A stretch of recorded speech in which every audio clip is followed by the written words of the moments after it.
Some time ago, I had an unpleasant meeting with the camera club leader. It was about whether or not the club members would have any interest in a presentation that I made, which he asked me to do, by the way. Well, we had a disagreement. I was telling him if they're not interested in photography, then it's really nothing more than a coffee clutch. Right after that, he announced he was going to be stepping down as leader of the club. And I thought it was too early to celebrate, and sure enough, last night when I went to check things out, he was still heading up the meeting. And the topic was something to do with wide-angle lenses. Everybody had their phones, their cell phones, and he was walking around. He came up to me and asked me if I have a phone, and I said, no, I don't have a phone. I showed him my camera.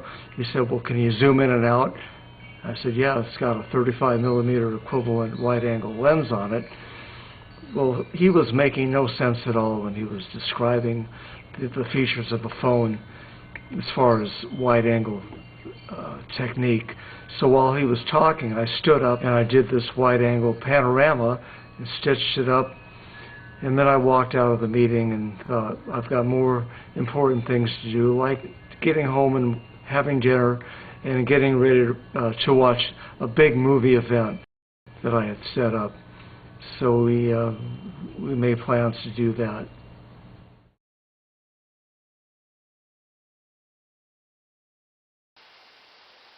Well, we left the camera club early at night so we could get home and watch a movie.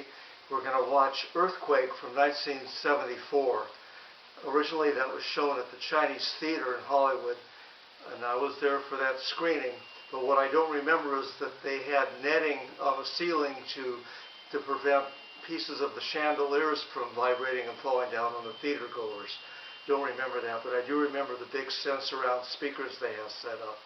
I'm trying to duplicate that with our 5.1 surround system. Got the speakers behind us.